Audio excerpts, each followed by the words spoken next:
अस्सलामुअलैकुम, आप देख रहे हैं प्रोग्राम अक्स बरक्स और मैं हूं शुमाइला अरशद। नाज़रीन, पाकिस्तान और अफगानिस्तान के दरमियान जो बढ़ती हुई कशीदगी है, उसके बाद दो तरफा ताल्लुकात में बेहतरी के इम्कानात अब कतर की सालिसी से होने वाले मुज़ाकरात पर टिक गए हैं। पाकिस्तानी वफ़द इन मुज़ाकरात में शिरकत के लिए रवाना हो चुका है। अब ये जो मुज़ाकरात हैं, ये किस हद तक कामयाब होंगे और कतर की सालिसी में ये मुज़ाकरात जो पहली बार होने जा रहे हैं, ये कितने बेरपा साबित होंगे और क्या अफगानिस्तान पर प्रेशर डाला जा सकेगा, इस पर बात करेंगे। साथ ही साथ दूसरी जानिब जो तुर्खम और चमन समेत दीगर बॉर्डर्स हैं, वहां पर सरहदी मकामात पर कशीदगी की वजह से तिजारत बुरी तरह से मुतासर हो रही है। ट्रकों की आमदोरफ्त मुअत्तल है और ताजरों को भारी नुकसान का सामना करना पड़ रहा है। ताजरों का यह कहना है कि अगर ये सूरत हाल मामूल पर ना आई तो जो हमारा लाखों रुपए का सामान है, बल्कि उसकी मालियत करोड़ों में भी है, वो खराब होने का खदशा है। उसमें ड्राई फ्रूट्स हैं, फल हैं, दीगर जो अशे खुरोनोश हैं, वो दोनों जानिब ट्रकों में मौजूद है, जिसकी वजह से जो ताजिर हैं उनको भारी नुकसान का खदशा है। ताजिरों ने इस हवाले से कहा है कि इस जानिब खुसूसी तवज्जो दी जाए ताकि उनका जो नुकसान है वो ज्यादा ना बढ़े। ये सूरत हाल ना सिर्फ दोनों ममालिक के मुआशी ताल्लुकात पर असर डाल रही है, बल्कि खित्ते के अमन इस्तेहकाम के लिए भी एक बहुत बड़ा चैलेंज बनती जा रही है। तो आज के प्रोग्राम में हम बात करेंगे कि कतर की सालिसी से जारी मुज़ाकरात से क्या उम्मीदें वाबस्ता की जा सकती हैं, फिर जो बॉर्डर की बंदिश है उसके पाकिस्तान की मईशत पर क्या असरात मुरतब हो रहे हैं और क्या ये मुज़ाकरात दोनों ममालिक के दरमियान एतमाद की बहाली में कोई मस्बत किरदार अदा कर पाएंगे। साथ ही साथ एक और बड़ा अहम मामला ये है, सानह कारसा 18 साल गुजर चुके हैं। 2007 अक्टूबर को ये पेश आने वाला अफसोसनाक वाकया पाकिस्तान की सियासी तारीख का एक स्याह बाब बन गया है। इस रोज साबिक वजीर आजम बेनजीर भुट्टो के काफिले पर होने वाले दहशतगर्द हमले में दर्जनों कारकुन जाँ बहक हुए और सैकड़ों जख्मी भी हुए थे। लेकिन अफसोसनाक अमर यह है कि 18 साल गुजर गए हैं, लेकिन इसके बावजूद उस सानहे की तहकीकात में कोई नुमाया पेशरफ्त नहीं हो सकी है और ना ही असल मुलजिमान तक आज भी कानून की गिरफ्त नहीं पहुंची है, ना ही उन मुलजिमान को गिरफ्तार किया जा सका है और ना ही निशानदही की गई है। आज के प्रोग्राम में इन्हीं टॉपिक्स पर हम बात करेंगे। अपने मौजूद मेहमानों से मैं आपका तारुफ करवा देती हूँ। राशिद हाशमी साहब नून लीग के सीनियर रहनुमा हमारे साथ मौजूद हैं। सर, आपका बहुत शुक्रिया अपना कीमती वक्त देने के लिए। इसके अलावा पीटीआई के सीनियर रहनुमा सर बुलंद खान साहब ने भी हमें ज्वाइन किया है। मैं आप दोनों मेहमानों का शुक्रिया अदा करूंगी। सबसे पहले राशिद हाशमी साहब, पाकिस्तान और अफगानिस्तान के दरमियान जो मुज़ाकरात के दौर हैं वो पहले भी हुए हैं, लेकिन हमने देखा कि उसके कोई ऐसे खातिर ख़ा नताइज सामने नहीं आए और अब सूरत हाल यहाँ तक आ गई है कि अफगानिस्तान और पाकिस्तान एक दूसरे के आमने सामने हैं, कार्रवाइयाँ की जा रही हैं, जवाबी कार्रवाइयाँ की जा रही हैं। अब क्योंकि कतर की सालिसी में पहली बार ये मुज़ाकरात होने जा रहे हैं, क्या उम्मीद की जा सकती है, क्या फ़ायदा इसका हो सकता है? देखिए शुमाइला साहबा, उम्मीद तो अच्छे ही की करनी चाहिए क्योंकि बदगुमानी अच्छी बात नहीं होती। लेकिन जैसे आपने खुद अभी फरमाया कि पहले भी कई दफा मुज़ाकरात हो चुके हुए हैं और उनके बावजूद जो है वो अफगानिस्तान की सरजमीन जो है वो तसलसल के साथ वो पाकिस्तान के खिलाफ जो है वो दहशतगर्दी की कार्रवाइयों के लिए इस्तेमाल हो रही है। और उससे जो सबसे ज्यादा मुतासरा इलाके हैं वो ऑब्वियसली वो वही इलाके हैं जो कि अफगानिस्तान के साथ जो जिनका बॉर्डर मिलता है, जिनकी सरहदें मिलती हैं। तो मुझे ये कहने में कोई मलाल नहीं है कि देखें, इसमें मियां मोहम्मद नवाज शरीफ साहब जब वजीर आजम थे 2013 में, तो उनके दौर में जो है एक ग्रैंड ऑपरेशन जो ना शुरू किए गए, रद्दुल फसाद, ज़रबे अस्ब, और आपने देखा कि कराची शहर की जो रोशनियां हैं वो भी मियां नवाज शरीफ साहब के दौरे वजारत उज़्मा में ही जो है वो बहाल की गई।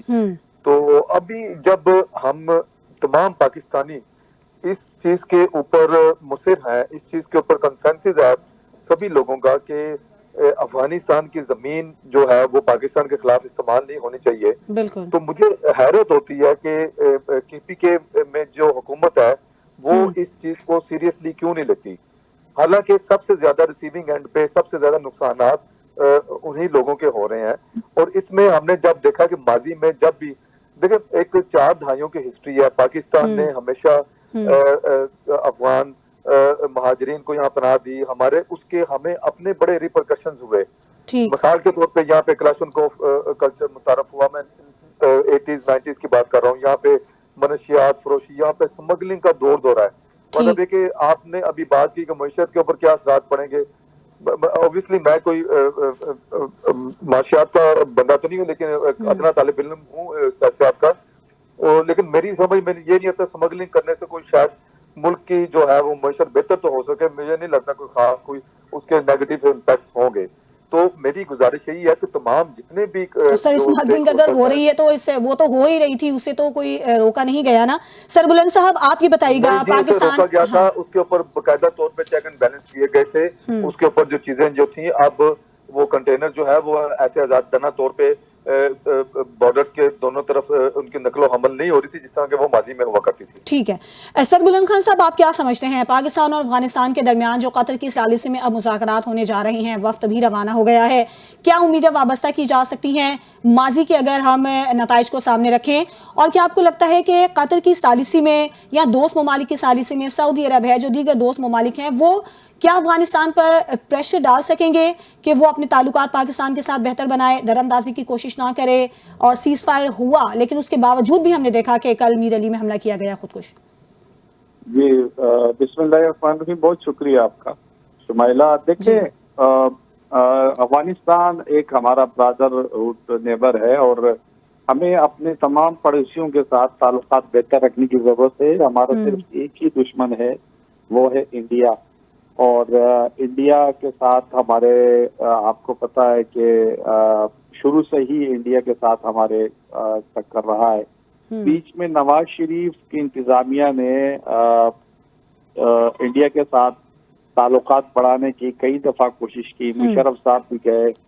तो जंगों के अंदर कोई खैर नहीं होता, हम तो ये कहते हैं और हमारा तहरीक इंसाफ का ये कहना है कि हमें खुसूसी तौर पे जो अफगानिस्तान की सूरत हाल है उसको बातचीत के जरिए उनसे अपने अच्छे ताल्लुकात हमने कायम करने हैं, क्योंकि पाकिस्तान ने सबसे ज्यादा कुर्बानी दी है अफगानिस्तान की अमन और तरक्की बहाली और खासकर अफगानी भाइयों के लिए जो पाकिस्तान ने कुर्बानियां दी हैं वो पूरी दुनिया में उसकी मिसाल नहीं मिलती। बिल्कुल। बतौर नेबर, बतौर इस्लामी भाई के हमने हमेशा भाईचारगी की बात की है।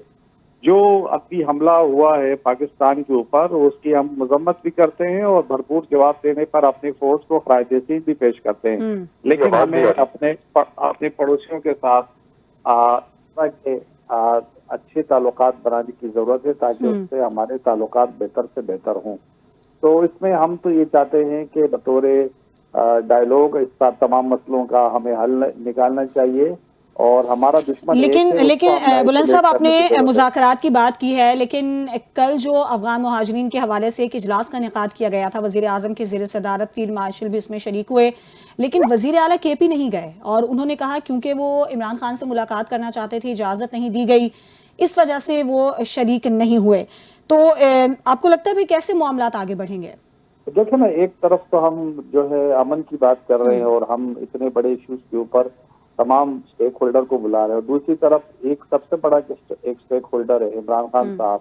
वो न सिर्फ केपी में बल्कि पूरे पाकिस्तान में सबसे ज्यादा वोट लेने वाला इस वक्त लीडर है और जिसको कश्मीर में, गिलगित बल्तिस्तान में, केपी में, सिंध में, पंजाब में जिनकी सूबाई हुकूमतें थी, बलूचिस्तान में सबसे ज्यादा एतमाद करने वाला बड़ी शख्सियत है खान साहब। तो चारों सूबों बशमूल गिलगित बल्तिस्तान कश्मीर के लोग इमरान खान के साथ खड़े हैं। अब ऐसे लीडर को आप मशवरे से बाहर रखेंगे तो ये किस तरीके से बढ़ेगा? बिल्कुल ठीक, एक सूबे के चीफ एग्जीक्यूटिव हैं हमारे सीएम और वो उनके लीडर हैं, मतलब हम सब के लीडर वो इमरान खान साहब है। हम उनके विजन और उनकी मशावरत के बगैर आगे कैसे बढ़ सकते हैं? आपने ऐसे लीडर को जेल में डाला हुआ है गैर आईनी गैर कानूनी केसेस के जरिए, और आपने फॉर्म 47 के जाली लोग मुसल्लत किए हैं पूरे पाकिस्तान के ऊपर, पूरी दुनिया में मजाक बन रहा है। चलिए इसका जवाब लेते हैं कि ये नून लीग का मौक़िफ़, हाँ सर नून लीग का मौक़िफ़ इस पे लेते हैं। राशिद हाशमी साहब, कल वज़ीर आज़म ने फ़ोन करके मुबारकबाद भी दी सुहेल आफरीदी साहब को, फिर उन्होंने जब कहा कि मैं इमरान खान से मुलाकात करना चाहता हूं तो वज़ीर आज़म ने कहा कि अच्छा मैं बताऊंगा। मुलाकात में क्या रुकावट है? अगर पीटीआई और केपी के वज़ीर आला मिलना चाहते हैं, मुलाकात होनी चाहिए उनकी, तो रुकावट क्या है?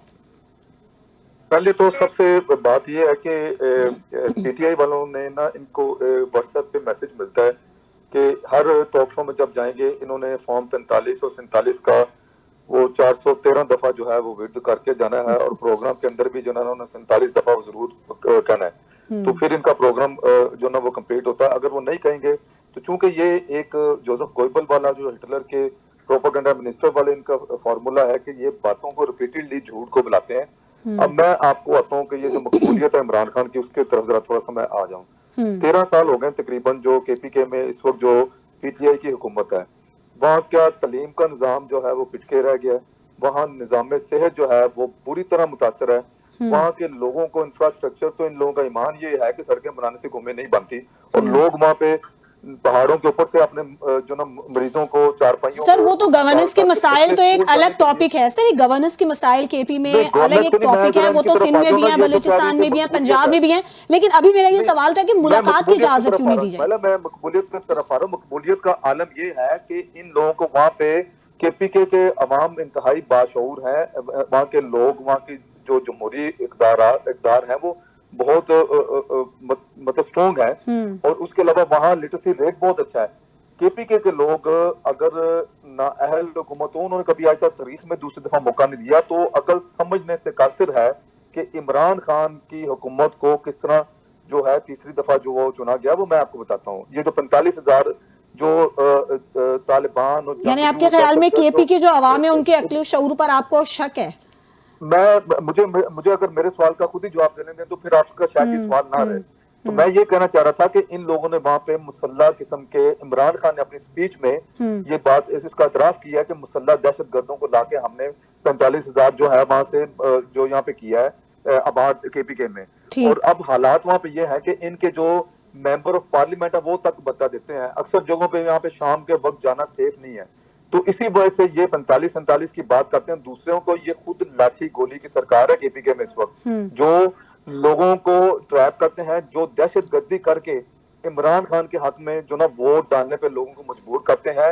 इस वक्त जो है तहरीके तालिबान जो है वो इनका अस्करी विंग बन चुका हुआ है PTI का, और PTI जो है तहरीके तालिबान का जो है वो सियासी विंग है, तो इसमें कोई ऐसे दूसरी बात नहीं है। दूसरों को 45-47 की बात करते ना, लाठी गोली की सरकार जो है इस वक्त वहां पे जारी है। नहीं तो मुझे कोई भी देश और इंसान बता दे कि KPK वालों ने तो कभी दूसरी दफा नाअहल लोगों को मौका नहीं दिया, और इनकी नाअहली की बात यह है कि इन्होंने वहां पे 3 हुकूमतों में 4 वज़राए आला अपने खुद ही बदल दिए हैं। अगर खटक इतना ही अच्छा था तो दूसरी दफा खटक को लेकर थे, अगर महमूद खान बहुत ही कमाल की परफॉर्मेंस थी तो उसे चलने देते अगली दफा भी। अली मिन गड्डापुर तो उनका जो वो ऑलराउंडर था, देखें उस बंदे ने क्या क्या मुगलजात नहीं बके जो मुखालिफिन के खिलाफ, वो तो उनका देखें टॉप फेवरेट तक, जितना ज्यादा यहाँ पे जुबान बोलने वाला होगा उनके ज्यादा मोहतबर समझ जाता है, उस तक उन्होंने 1.5 साल में उठा के वो बाहर मारा है। लेकिन बात ये है कि वहाँ पे गवर्नेंस नाम की कोई चीज है नहीं, वहाँ पे लॉ एंड ऑर्डर जो है ठीक है।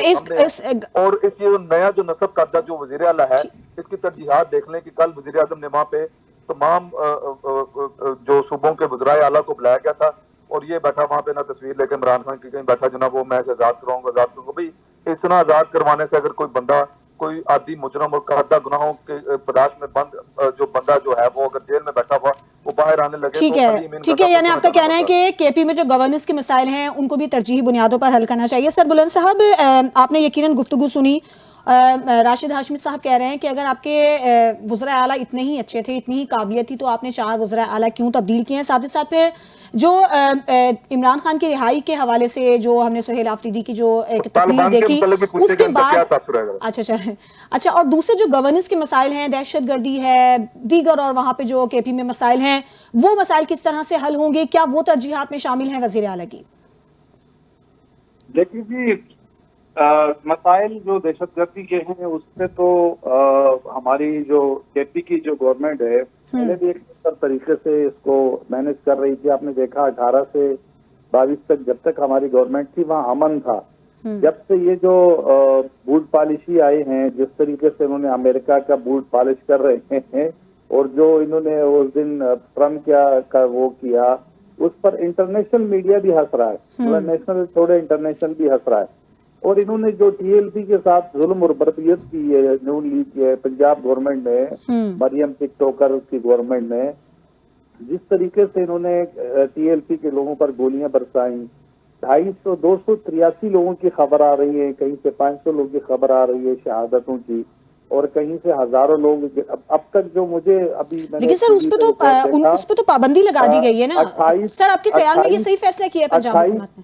जी 2800 लोग इन्होंने गिरफ्तार किए हैं। और टीएलपी की पाबंदी लगाने की बात कर रहे हैं, मसाजिद को सील कर रहे हैं। ये कोई हम फलस्तीन में बैठे हैं या पाकिस्तान में बैठे हैं, इस तरीके से मुल्क नहीं चलते, क्योंकि नून लीग की गवर्नमेंट जो है वो किसी और के सहारे पे चल रही है। इनके पास सारे फॉर्म 47 के 5-5 हजार वोट लिए लोग। सर आपके ख्याल में आए अगर हैं। ये पाबंदी ना लगाई जाती तो दूसरा ऑप्शन फिर क्या हो सकता है? क्या जो उनकी जानिब से जिस तरह की हमने सूरत हाल देखी है, फिर पंजाब हुकूमत ने जो उस पर एक्शन लिया, आपके ख्याल में क्या फिर हिकमत अमली होनी चाहिए थी? देखिए उनको उनको इन्होंने ट्रैप किया, उनको मुरीद के बुलवाया और उनको कहा कि आप यहाँ बैठे हो, आपके साथ मुज़ाकरात करेंगे। अच्छा। और इनका बयानिया ये है टीएलपी का कि ये कह रहे हैं कि भाई हमसे बातचीत करके हम यहाँ से वापस जा रहे थे, इन्होंने हमें घेर कर हमें इस टारगेट का निशाना बनाया। निहत्ते से पाकिस्तानी थे, मुसलमान थे, इन्होंने इस तरीके के जो है वो नहीं करते। जो सूबाई गवर्नमेंट है नून लीग की, पीपल्स पार्टी की, यहाँ पर मिल के एक भी चला रहे हैं, उनके साथ जो इनके इत्तेहादी हैं, इनके ऊपर जो 26 नवंबर है, 9 मई है, फिर उसके बाद ये जो सानिया टीएलपी है, इनकी तो तहकीकात होनी चाहिए शफाफ, ताकि ये सारा दूध का दूध और पानी का पानी हो। इनके पास गुड गवर्नेंस नामी कोई चीज नहीं है, इनके पास परफॉर्मेंस नहीं है। पेट्रोल 270 रुपए से ऊपर चला गया, डीजल 280 से ऊपर चला गया। ये तो आए थे 150 रुपए पे, जब हमारा पेट्रोल था, डीजल था, तो ये सस्ता करने के लिए आए थे। ये तो आज डबल सेंचुरी के करीब है, ट्रिपल सेंचुरी करने के करीब है। आटा, घी, चीनी, दाल गरीबों की पहुंच से दूर हो गई। महंगाई तारीख की बुलंद तरीन सतह के ऊपर है। कोई चीज गुड गवर्नेंस के नाम की कोई चीज नहीं है। बलूचिस्तान जल रहा है, केपी जल रहा है, अब पंजाब भी जलना शुरू हो गया है। अल्लाह ना करे हमारा जो फेडरेशन है वो कमजोर हो रहा है, क्योंकि ये नाअहल गवर्नमेंट नून लीग और पीपल्स पार्टी की हम मुसल्लत है, और उनकी ठीक है, यानी आपको लगता है कि 5,000 वोट लेकर लोग असेंबली में बैठे हुए हैं, अल्लाह के नामों के नीचे झूठे हलफ लिए और झूठे तनख्वाहें ले रहे हैं। सर बुलंद साहब, इन तमाम जो आपने सवालात उठाए हैं और जो तमाम आपने गुफ्तगू की, इसका जवाब मैं लेती हूँ। राशिद हाशमी साहब, क्या कहेंगे आप? देखें जी, मेरी आदत नहीं मैं इल्जाम बराए इल्जाम बात करूं।